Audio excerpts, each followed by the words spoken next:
Doctor ਸ਼ਾਮ ਸੁੰਦਰ ਦੀਪਤੀ ਦੀ ਪੁਸਤਕ ਇੱਕ ਭਰਿਆ ਪੂਰਾ ਦਿਨ। 6ਵਾਂ ਅੰਗ ਹੈ ਦਰਦ ਨੂੰ ਚੇਤੇ ਰੱਖਣਾ ਸਿਆਣਪ ਨਹੀਂ।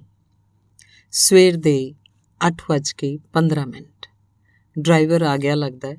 ਉਸ ਵੱਲੋਂ ਗੱਡੀ ਗੇਟ ਤੋਂ ਬਾਹਰ ਕੱਢਣ ਦੀ ਆਵਾਜ਼ ਆਈ ਹੈ। ਵੈਸੇ ਵੀ ਉਹ 15-20 ਮਿੰਟ ਪਹਿਲਾਂ ਹੀ ਆ ਜਾਂਦਾ ਹੈ। ਕਾਰ 'ਤੇ ਕੱਪੜਾ ਵਗੈਰਾ ਮਾਰਦਾ ਹੈ ਅਤੇ ਜੇ ਲੋੜ ਹੋਵੇ ਤਾਂ ਧੋ ਵੀ ਲੈਂਦਾ ਹੈ। ਪੱਕਾ ਹੀ ਰੱਖਿਆ ਹੋਇਆ ਹੈ।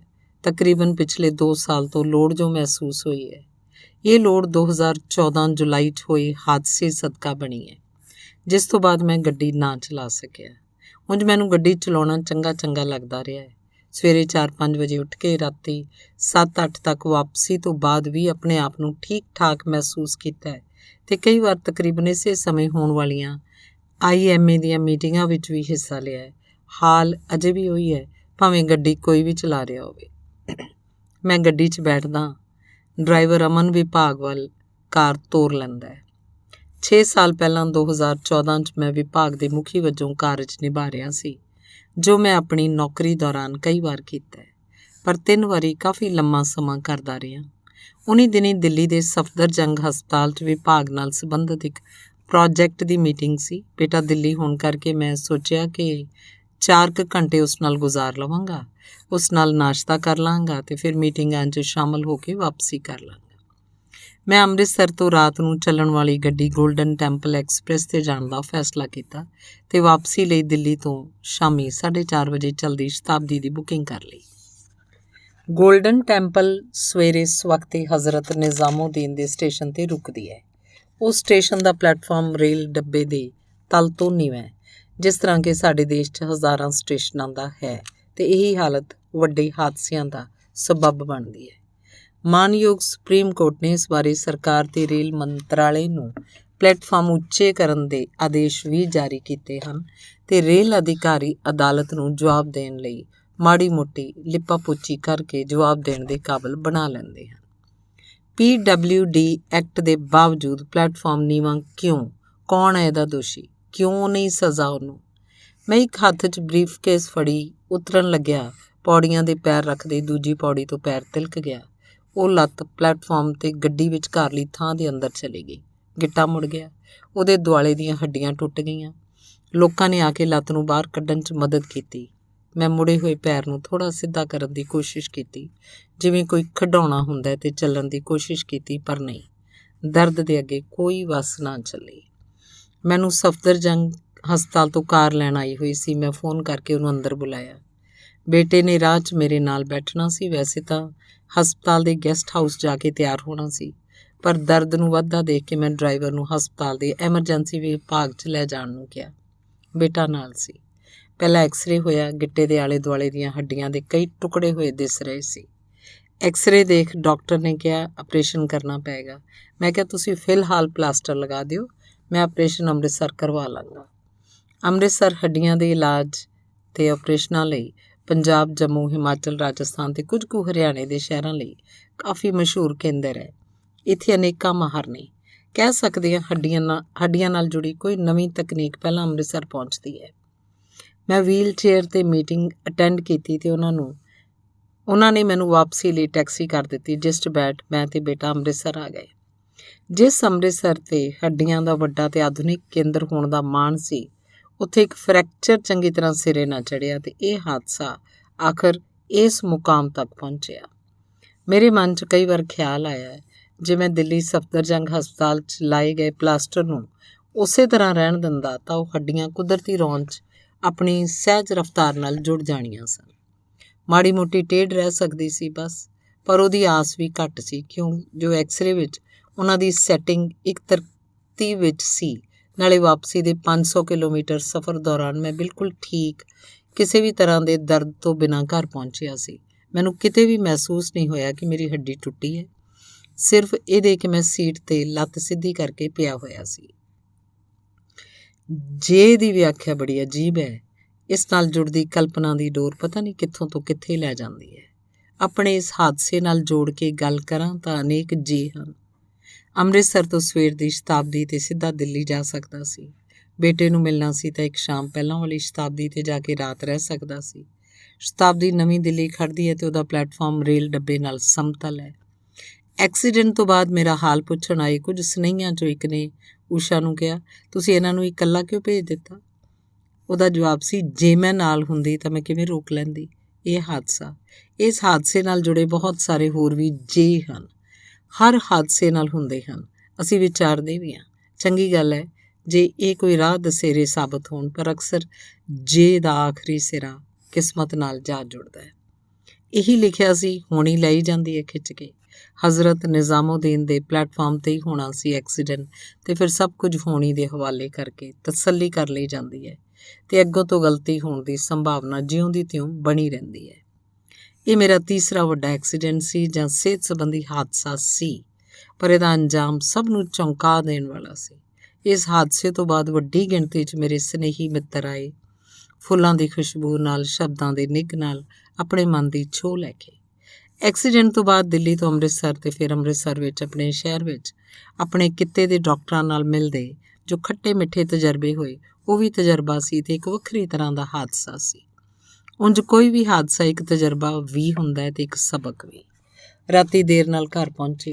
ਸਵੇਰੇ ਐਤਵਾਰ ਸੀ। ਸਾਡੇ ਆਪਣੇ ਗੁਰੂ ਨਾਨਕ ਹਸਪਤਾਲ ਦੇ ਹੱਡੀਆਂ ਦੇ ਵਿਭਾਗ ਮੁਖੀ ਇੱਕ ਕਾਨਫਰੰਸ 'ਤੇ ਗਏ ਹੋਏ ਸੀ। ਉਂਝ ਕੋਈ ਐਮਰਜੈਂਸੀ ਵੀ ਨਹੀਂ ਸੀ। 2 ਦਿਨ ਬਾਅਦ ਮੇਰੇ ਆਪਣੇ ਵਿਭਾਗ ਦੇ ਵਿਦਿਆਰਥੀ ਨੇ ਸਿਫਾਰਿਸ਼ ਹੀ ਨਹੀਂ ਕੀਤੀ, ਸਗੋਂ ਆਪ ਨਾਲ ਗਿਆ ਹਰਗੁਣ ਹਸਪਤਾਲ। ਉਹਨੇ ਉੱਥੇ ਕੁਝ ਸਮਾਂ ਖੁਦ ਕੰਮ ਕੀਤਾ ਸੀ। ਮੈਂ ਉੱਥੇ ਤਕਰੀਬਨ 2 ਹਫ਼ਤਿਆਂ ਤੋਂ ਵੀ ਵੱਧ ਰਿਹਾ। 2 ਆਪਰੇਸ਼ਨ ਹੋਏ। ਉਸ ਹਸਪਤਾਲ ਦੇ ਠਹਿਰਾਅ ਨੇ ਸਾਡੇ ਪ੍ਰਾਈਵੇਟ ਸਿਹਤ ਸਿਸਟਮ ਦਾ ਲੁਕਿਆ ਪੱਖ ਸਾਡੇ ਸਾਹਮਣੇ ਲਿਆਂਦਾ। ਜੋ ਲੋਕਾਂ ਤੋਂ ਡਾਕਟਰਾਂ ਲਈ ਵਰਤੇ ਜਾਂਦੇ ਵਿਸ਼ੇਸ਼ਣ ਸੁਣੇ ਸਨ, ਲੋਟੂ, ਖੂਨ ਚੂਸੂ, ਇੱਥੋਂ ਤੱਕ ਕਿ ਕਾਤਲ ਕਤਲੀਏ, ਉਹ ਸ਼ਬਦ ਅਰਥ ਗ੍ਰਹਿਣ ਕਰਦੇ ਨਜ਼ਰ ਆਏ। ਹਿਪੋਕਰੈਟਿਕ ਸਹੁੰ ਵੀ ਇੱਕ ਵਾਰੀ ਫਿਰ ਤੋਂ ਹਰਫ ਚੇਤੇ ਆਈ। ਮੈਂ ਅੱਜ ਵੀ ਮਹਿਸੂਸ ਕਰਦਾ, ਹੱਡੀਆਂ ਟੁੱਟਣ ਤੋਂ ਬਾਅਦ ਉਹਨਾਂ ਨੂੰ ਜੋੜਨ ਦਾ ਰਵਾਇਤੀ ਤਰੀਕਾ, ਕੁਦਰਤੀ ਢੰਗ ਕਾਫੀ ਕਾਰਗਰ ਸੀ ਤੇ ਹੈ। ਉਹ ਚਾਹੇ ਪਿੰਡਾਂ ਦੇ ਸਿਆਣੇ ਲੱਕੜ ਦੀਆਂ ਫੱਟੀਆਂ ਇਸਤੇਮਾਲ ਕਰਕੇ ਨਤੀਜੇ ਹਾਸਲ ਕਰਦੇ ਹੈ।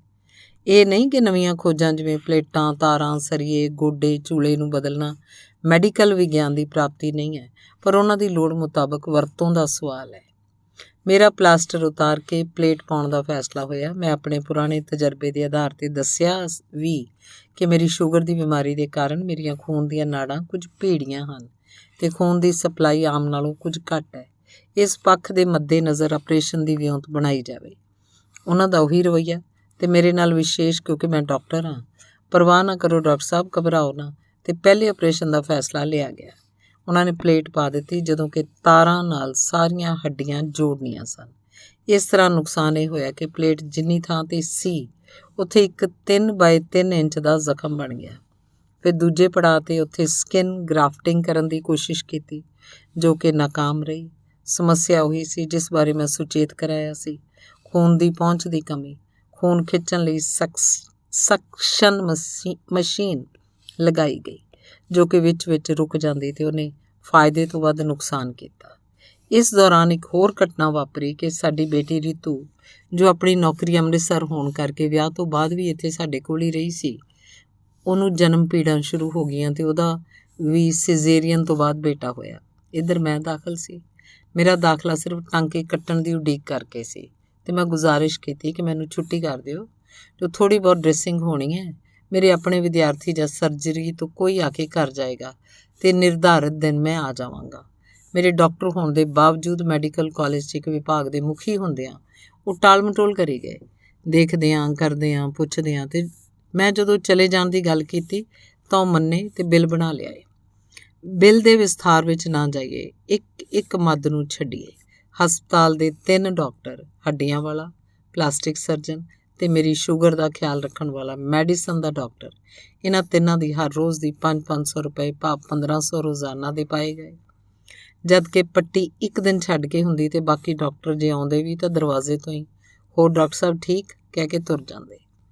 ਛੁੱਟੀ ਦੀ ਟਾਲ ਮਟੋਲ ਵੀ ਇਸ ਕਰਕੇ ਸੀ ਕਿ ਕਮਰੇ ਦਾ ਇੱਕ ਦਿਨ ਦਾ ਕਿਰਾਇਆ 2500 ਘੱਟ ਜਾਣਾ ਸੀ।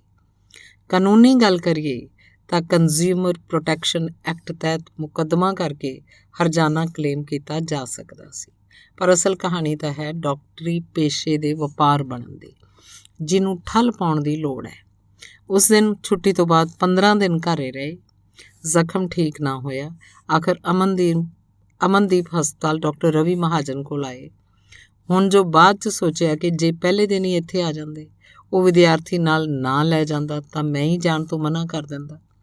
ਡਾਕਟਰ ਰਵੀ ਮਹਾਜਨ ਨੇ ਜ਼ਖਮ ਦੇਖ ਕੇ ਪੁਰਾਣੇ ਤਜਰਬੇ ਦੇ ਆਧਾਰ 'ਤੇ ਇੱਕ ਨਵੀਂ ਤਕਨੀਕ ਦਾ ਜ਼ਿਕਰ ਕੀਤਾ, ਜੋ ਕਿ ਮੈਂ ਵੀ ਮਾੜਾ ਮੋਟਾ ਸੁਣ ਰੱਖਿਆ ਸੀ ਕਿ ਖੂਨ ਦੀ ਘਾਟ ਨੂੰ ਪੂਰਾ ਕਰਨ ਦਾ ਤਰੀਕਾ ਹੈ ਦੂਸਰੀ ਸਿਹਤਮੰਦ ਲੱਤ ਦੇ ਖੂਨ ਦੀ ਨਾੜ ਨੂੰ ਪ੍ਰਭਾਵਿਤ ਲੱਤ ਦੇ ਖੂਨ ਦੀ ਨਾੜ ਨਾਲ ਜੋੜ ਦਿੱਤਾ ਜਾਏ। ਇਸ ਤਰ੍ਹਾਂ ਤਕਰੀਬਨ 4 ਤੋਂ 6 ਹਫ਼ਤੇ ਰੱਖਿਆ ਜਾਏ, ਭਾਵ ਜਦੋਂ ਤੱਕ ਲੋੜੀਂਦਾ ਜ਼ਖਮ ਠੀਕ ਨਾ ਹੋ ਜਾਏ। ਮਤਲਬ ਸੀ ਦੋਹੇ ਲੱਤਾਂ ਨੂੰ ਲੌਕ ਕਰ ਦਿੱਤਾ ਜਾਏ। ਨਾ ਕਿਸੇ ਤਰ੍ਹਾਂ ਦਾ ਹਿਲਜੁਲ, ਨਾ ਕੋਈ ਹੋਰ ਕਿਰਿਆ।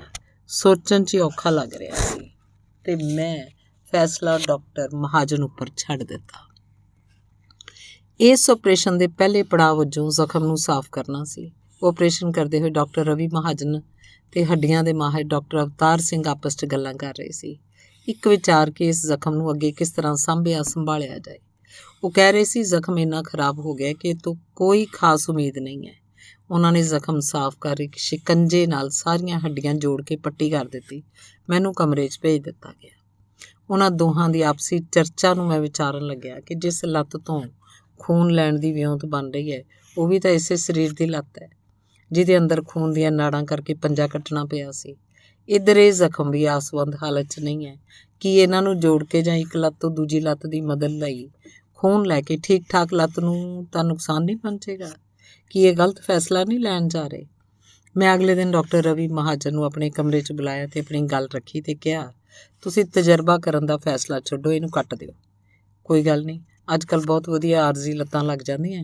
ਨਾਲੇ ਤੁਸੀਂ ਕਹਿ ਰਹੇ ਸੀ ਕਿ ਇਸ ਜ਼ਖਮ ਤੋਂ ਬਹੁਤ ਜ਼ਿਆਦਾ ਆਸ ਨਹੀਂ ਹੈ, ਫਿਰ ਕਿਉਂ ਰਿਸਕ ਲੈਣਾ। ਡਾਕਟਰ ਰਵੀ ਮਹਾਜਨ ਨੇ 2 ਦਿਨ ਬਾਅਦ ਆਪਰੇਸ਼ਨ ਕਰ ਦਿੱਤਾ ਅਤੇ ਆਰਜ਼ੀ ਲੱਤ ਲਈ ਜਿੰਨਾ ਜ਼ਰੂਰੀ ਸੀ ਉਸ ਮੁਤਾਬਕ ਗੋਡੇ ਤੋਂ ਥੱਲੇ ਲੱਤ ਕੱਟ ਦਿੱਤੀ। ਅਤੇ ਅਗਲੇ ਦਿਨ ਆ ਕੇ ਕਹਿੰਦੇ, ਵੈਸੇ ਤਾਂ ਇਸ ਫੈਸਲੇ ਬਾਰੇ ਅਸੀਂ ਸੋਚ ਰਹੇ ਸੀ, ਪਰ ਬਿਹਤਰ ਸੀ ਕਿ ਤੁਸੀਂ ਇਹ ਫੈਸਲਾ ਖੁਦ ਲੈਂਦੇ, ਜੋ ਤੁਸੀਂ ਠੀਕ ਕੀਤਾ।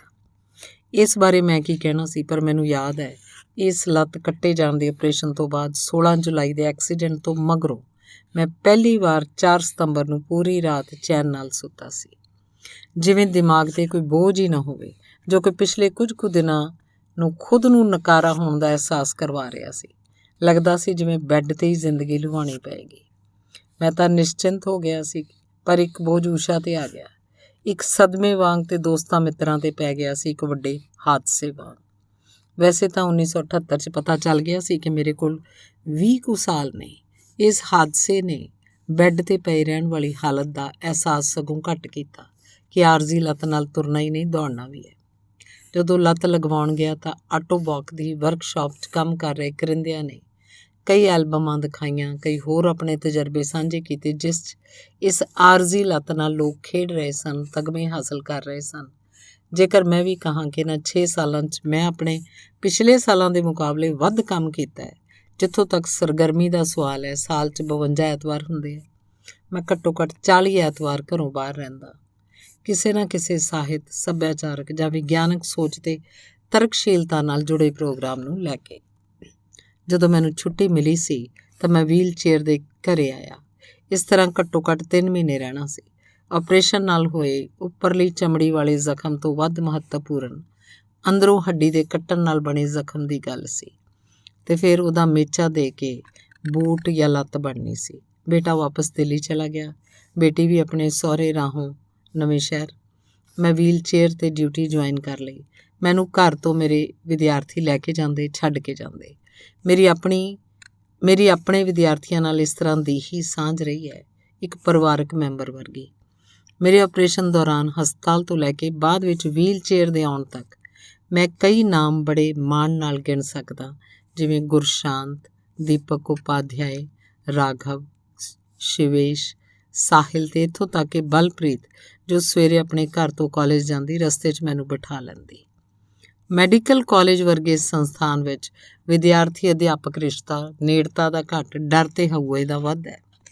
MD ਦੀ ਡਿਗਰੀ ਨੂੰ ਲੈ ਕੇ ਇਸ ਰਿਸ਼ਤੇ 'ਚ ਕਈ ਤਰ੍ਹਾਂ ਦੀਆਂ ਤਰੇੜਾਂ ਹਨ। ਮਹਿੰਗੇ ਮਹਿੰਗੇ ਗਿਫਟ, ਸੋਨੇ ਦੇ ਸੈੱਟ ਤੇ ਕਿਤੇ ਕਿਤੇ ਨਗਦ ਪੈਸੇ ਲੈ ਕੇ ਪਾਸ ਕਰਨ ਦੀਆਂ ਗੱਲਾਂ ਲੁਕਵੀਆਂ ਨਹੀਂ ਹਨ। ਮੈਨੂੰ ਮੇਰੇ ਇੱਕ ਕੁਲੀਗ ਅਧਿਆਪਕ ਨੇ ਕਿਹਾ, ਇਹਨਾਂ ਨੂੰ ਜ਼ਿਆਦਾ ਮੂੰਹ ਨਹੀਂ ਲਾਈਦਾ, ਐਵੇਂ ਸਿਰ ਚੜ੍ਹ ਜਾਂਦੇ ਨੇ। ਤੁਹਾਡੀ ਕਿਸੇ ਨਾ ਕਿਸੇ ਗੱਲ ਨੂੰ ਲੱਭ ਕੇ ਤੁਹਾਨੂੰ ਫਸਾਉਣ ਦੀ ਆੜ 'ਚ ਰਹਿੰਦੇ ਨੇ। ਇਹਨਾਂ ਤੋਂ ਦੂਰੀ ਬਣਾ ਕੇ ਰੱਖਣੀ ਚਾਹੀਦੀ ਹੈ। ਮੈਂ ਜਾਣਦਾ ਕਿ ਡਰ ਸਭ ਤੋਂ ਵਧੀਆ ਢੰਗ ਹੈ ਸ਼ੋਸ਼ਣ ਦਾ। ਤਾਂ ਹੀ ਤੁਸੀਂ ਆਪਣੇ ਬੱਚਿਆਂ ਵਰਗੇ ਵਿਦਿਆਰਥੀਆਂ ਤੋਂ ਉਹਨਾਂ ਨੂੰ ਪਾਸ ਕਰਨ ਲਈ ਇੱਕ ਵੱਡੀ ਰਕਮ ਦੀ ਮੰਗ ਕਰਦੇ ਹੋ। ਫਿਰ ਵੀ ਇਹ ਬੁੱਧੀਜੀਵੀ ਗੋਲਡ ਮੈਡਲਿਸਟ ਤੇ ਹੁਣ ਬਣੇ ਡਾਕਟਰ ਕਦੇ ਨਹੀਂ ਸੋਚਦੇ, ਜਦੋਂ ਕਹਿੰਦੇ ਹੈ ਕਿ ਅੱਜ ਕੱਲ੍ਹ ਉਹ ਵਿਦਿਆਰਥੀ ਨਹੀਂ ਰਹੇ, ਹੁਣ ਤਾਂ ਇਹ ਗੱਲ ਨੂੰ ਪੈਂਦੇ ਆ। ਕਦੇ ਸੋਚਿਆ ਤੁਹਾਡਾ ਵਿਹਾਰ ਗੋਡਿਆਂ ਨੂੰ ਹੱਥ ਲਗਵਾਉਣ ਵਾਲਾ ਹੈ?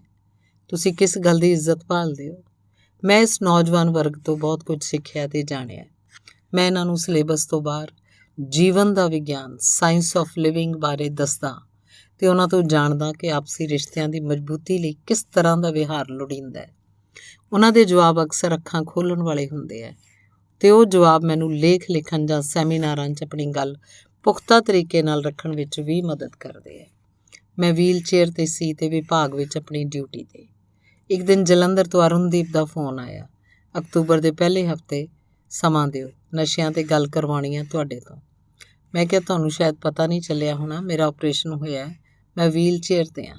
ਉਹਨੇ ਅੱਗੋਂ ਕਿਹਾ, ਬੋਲ ਤਾਂ ਸਕਦੇ ਹੋ? ਮੇਰਾ ਜਵਾਬ ਸੀ, ਹਾਂ ਉਹ ਤਾਂ ਤੁਹਾਡੇ ਸਾਹਮਣੇ ਹੀ ਹੈ, ਤੁਸੀਂ ਸੁਣ ਹੀ ਰਹੇ ਹੋ। ਫਿਰ ਕੋਈ ਦਿੱਕਤ ਨਹੀਂ, ਤੁਸੀਂ ਆਪਣੀ ਕਾਰ 'ਚ ਆਓ, ਅਸੀਂ ਤੁਹਾਡੇ ਲਈ ਇੱਥੇ ਵੀ ਵੀਲ ਚੇਅਰ ਦਾ ਇੰਤਜ਼ਾਮ ਰੱਖਾਂਗੇ। ਅਤੇ ਮੈਂ ਜਲੰਧਰ ਡਾਇਸਿਸ ਚਰਚ ਵਿੱਚ ਜਾ ਕੇ ਉਹਨਾਂ ਦੇ ਪੇਂਡੂ ਪੱਧਰ 'ਤੇ ਕੰਮ ਕਰਦੇ ਕਾਰਕੁਨਾਂ ਨੂੰ ਆਪਣੇ ਵਿਚਾਰ ਸੁਣਾ ਆਇਆ। ਦਸੰਬਰ ਦੇ ਆਖਰੀ ਹਫ਼ਤੇ ਬੂਟ ਜਾਂ ਲੱਤ ਲਈ ਮੇਚਾ ਦਿੱਤਾ ਗਿਆ, ਜੋ 15 ਕੁ ਦਿਨਾਂ 'ਚ ਤਿਆਰ ਹੋਈ ਅਤੇ 3-4 ਦਿਨ ਉਹਨਾਂ ਨੇ ਮੈਨੂੰ ਤੁਰਨ ਦੀ ਟ੍ਰੇਨਿੰਗ ਦਿੱਤੀ। ਮੈਂ ਤਾਂ ਸੋਚਦਾ ਸੀ ਜਿਵੇਂ ਆਮ ਬੂਟ ਲੈਣ ਦੁਕਾਨ 'ਤੇ ਜਾਂਦੇ ਆ, ਨਵੇਂ ਬੂਟ ਪਾ ਕੇ ਤੁਰ ਆਉਂਦੇ ਆ, ਪਰ ਨਹੀਂ, ਇਸ ਆਰਜ਼ੀ ਬੂਟ ਨੇ ਇੱਕ ਤਾਂ ਨਾਲ ਦੀ ਸਹੀ ਲੱਤ ਨਾਲ ਤਾਲਮੇਲ ਕਰਨਾ ਸੀ ਅਤੇ ਦੂਜਾ ਉਹਨੇ ਦਿਮਾਗ 'ਚ ਕੁਦਰਤੀ ਪੈਰ ਦੀ ਥਾਂ 'ਤੇ ਆਪਣੀ ਵੱਖਰੀ ਥਾਂ ਹਾਸਲ ਕਰਨੀ ਸੀ। ਬਨਾਵਟੀ ਨੂੰ ਕੁਦਰਤ ਨਾਲ ਮੇਚ ਆਉਣ ਲਈ ਸਮਾਂ ਤਾਂ ਲੱਗਦਾ ਹੈ। ਪੈਰ ਦੀ ਟ੍ਰੇਨਿੰਗ ਸੀ ਕਿ ਤੁਰਨਾ ਕਿਵੇਂ ਹੈ। ਪਹਿਲਾਂ ਕਿਸੇ ਪਾਈਪ ਦੇ ਸਹਾਰੇ ਨਾਲ, ਫਿਰ ਵਾਕਰ ਦੇ ਸਹਾਰੇ ਨਾਲ, ਇਹ ਤੋਂ ਬਾਅਦ ਸਟਿਕ ਨਾਲ ਤੁਰਨਾ ਹੈ ਅਤੇ ਹੌਲੀ ਹੌਲੀ ਸੋਟੀ ਨੂੰ ਜ਼ਮੀਨ ਤੋਂ ਚੁੱਕ ਕੇ ਬਿਨਾਂ ਕਿਸੇ ਸਹਾਰੇ ਦੇ ਪ੍ਰੈਕਟਿਸ ਕਰਨੀ ਹੈ। ਇਸ ਤਰ੍ਹਾਂ ਇਸ ਸਾਰੀ ਪ੍ਰਕਿਰਿਆ ਨੂੰ 2 ਕੁ ਮਹੀਨੇ ਲੱਗਣੇ ਸੀ। ਇਸੇ ਦੌਰਾਨ ਮੈਂ ਬਾਹਰ ਜਾਣਾ, ਲੈਕਚਰ ਵਗੈਰਾ ਦੇਣ ਦੇ ਕੰਮ ਲਈ ਕਦੇ ਨਾ ਨਹੀਂ ਕੀਤੇ। ਬਸ ਇੰਨਾ ਦੱਸ ਦਿੰਦਾ ਸੀ ਕਿ ਮੈਂ ਬੈਠ ਕੇ ਬੋਲਾਂਗਾ। ਇਸੇ ਦੌਰਾਨ 23 ਮਾਰਚ 2015 ਨੂੰ ਭਗਤ ਸਿੰਘ ਦੇ ਸ਼ਹੀਦੀ ਦਿਹਾੜੇ 'ਤੇ ਟ੍ਰੇਡ ਯੂਨੀਅਨ ਜ਼ੀਰਾ ਦਾ ਸੁਨੇਹਾ ਆਇਆ ਕਿ ਉਸ ਦਿਨ ਮੈਂ ਆ ਕੇ ਗੱਲ ਕਰਾਂ। ਮੈਂ ਤਾਂ ਤਿਆਰ ਹੀ ਰਹਿੰਦਾ ਸੀ। ਉਸ ਦਿਨ ਮੈਂ ਡਾਇਸ 'ਤੇ ਖੜ੍ਹ ਕੇ ਬੋਲਿਆ। ਸੋਚਿਆ ਕਿ ਦੇਖਦੇ ਹਾਂ ਕਿੰਨਾ ਚਿਰ ਬੋਲਿਆ ਜਾਂਦਾ ਹੈ, ਛੇਤੀ ਸਮੇਟ ਦਿਆਂਗੇ, ਮੋਟੀ ਗੱਲ ਕਰ ਲਾਂਗਾ। ਪਰ ਮੈਂ ਉਸ ਦਿਨ 40 ਮਿੰਟ ਬੋਲਿਆ। ਉਸ ਦਿਨ ਸਿਰਫ ਡਾਇਸ 'ਤੇ ਦੋਵੇਂ ਬਾਹਾਂ ਰੱਖ ਕੇ ਇਸ ਆਰਜ਼ੀ ਲੱਤ ਦੇ ਸਹਾਰੇ ਖੜ੍ਹ ਕੇ ਬੋਲਿਆ। ਅਤੇ ਫਿਰ ਉਹ ਦਿਨ ਤੇ ਅੱਜ ਦਾ ਦਿਨ। ਮੇਰੀ ਤੋਰ ਦੇਖ ਕੇ ਕਈ ਕਹਿਣਗੇ ਕਿ ਤੁਸੀਂ ਬੈਠ ਕੇ ਬੋਲ ਲਓ, ਪਰ ਨਹੀਂ, ਮੈਂ ਡਾਇਸ 'ਤੇ ਖੜ੍ਹ ਕੇ ਗੱਲ ਕਰਦਾ। ਇਹ ਮੇਰਾ ਤੀਸਰਾ ਵੱਡਾ ਹਾਦਸਾ ਸੀ। ਪਹਿਲਾ ਸਾਲ 1991 'ਚ ਹੋਇਆ। ਉਦੋਂ ਤਾਂ ਕੋਈ ਕੈਮਰਾ, ਮੋਬਾਈਲ ਨਹੀਂ ਸੀ ਜਿਸ ਤਰ੍ਹਾਂ ਅੱਜ ਕੱਲ੍ਹ ਹਰ ਇੱਕ ਦੇ ਹੱਥ ਹੈ। ਪਰ ਉਹ ਤੋਂ ਬਾਅਦ 2 ਹਾਦਸਿਆਂ ਦੌਰਾਨ 2010 ਅਤੇ 2014 'ਚ ਮੈਂ ਹਫ਼ਤਿਆਂ ਬੱਧੀ ਹਸਪਤਾਲ ਰਿਹਾ। ICU 'ਚ ਦਾਖਲ ਹੋਣਾ ਪਿਆ। ਸਨੇਹੀ ਮਿੱਤਰ ਹਸਪਤਾਲ ਵੀ ਮਿਲਣ ਆਏ, ਘਰ ਵੀ। ਮੈਂ ਵੀਲ ਚੇਅਰ 'ਤੇ ਰਿਹਾ, ਵਾਕਰ ਨਾਲ ਵੀ ਤੁਰਿਆ, ਆਰਜ਼ੀ ਬੂਟ ਪੈਰ ਬਣਵਾ ਕੇ ਆਟੋਬਾਕ ਦੀ ਵਰਕਸ਼ਾਪ 'ਚ ਤੁਰਨ ਦੀ ਟ੍ਰੇਨਿੰਗ ਲਈ, ਸਟਿਕ ਫੜ ਕੇ 1 ਮਹੀਨਾ ਤੁਰਨ ਦੀ ਮੁਹਾਰਤ ਹਾਸਲ ਕੀਤੀ। ਪਰ ਮੇਰੇ ਕੋਲ ਇਹਨਾਂ ਦਿਨਾਂ ਦੀ ਇੱਕ ਵੀ ਤਸਵੀਰ ਕੈਦ ਨਹੀਂ ਹੈ। ਪਤਾ ਨਹੀਂ, ਮੇਰਾ ਦਿਮਾਗ ਇੱਧਰ ਗਿਆ ਹੀ ਨਹੀਂ। ਇਹ ਕੋਈ ਅਫਸੋਸ ਜਾਂ ਪਛਤਾਵਾ ਨਹੀਂ ਹੈ। ਇਸ ਤਰ੍ਹਾਂ ਫੋਟੋ ਖਿੱਚਣ 'ਚ ਮੇਰਾ ਫੋਕਸ ਹੀ ਨਹੀਂ ਬਣਿਆ, ਜਦੋਂ ਕਿ ਫੋਟੋਗ੍ਰਾਫੀ ਮੇਰਾ ਸ਼ੌਕ ਰਿਹਾ ਹੈ। ਮੈਂ ਡਿਗਰੀ ਕਾਲਜ ਦੇ ਦਿਨਾਂ ਵਿੱਚ ਫੋਟੋਗ੍ਰਾਫੀ ਕਲੱਬ ਦਾ ਪ੍ਰੈਜ਼ੀਡੈਂਟ ਰਿਹਾ ਅਤੇ ਉਸ ਸਮੇਂ ਮੁਤਾਬਕ ਯੈਸ਼ਿਕਾ ਕੈਮਰੇ ਤੋਂ ਫੋਕਸ ਕਰਨਾ ਅਤੇ ਡਾਰਕ ਰੂਮ 'ਚ ਤਸਵੀਰਾਂ ਡਿਵੈਲਪ ਕਰਨਾ ਸਿੱਖਿਆ। ਮੈਂ ਹੁਣ ਜੇ ਇਹਨੂੰ ਸਮਝਾਂ ਤਾਂ ਕਹਿ ਸਕਦਾ ਕਿ ਦਰਦ ਨੂੰ ਚੇਤੇ ਰੱਖਣ ਦਾ ਕੀ ਮਤਲਬ ਹੈ। ਮੈਂ ਇਹ ਵੀ ਸਿੱਖਿਆ ਕਿ ਪੀਸ ਵਿਦ ਸੈਲਫ, ਆਪਣੇ ਆਪ ਨਾਲ ਸ਼ਾਂਤ ਸਥਿਰ ਰਹਿਣਾ ਸਭ ਤੋਂ ਵੱਡਾ ਹੁਨਰ ਹੈ। ਧੰਨਵਾਦ।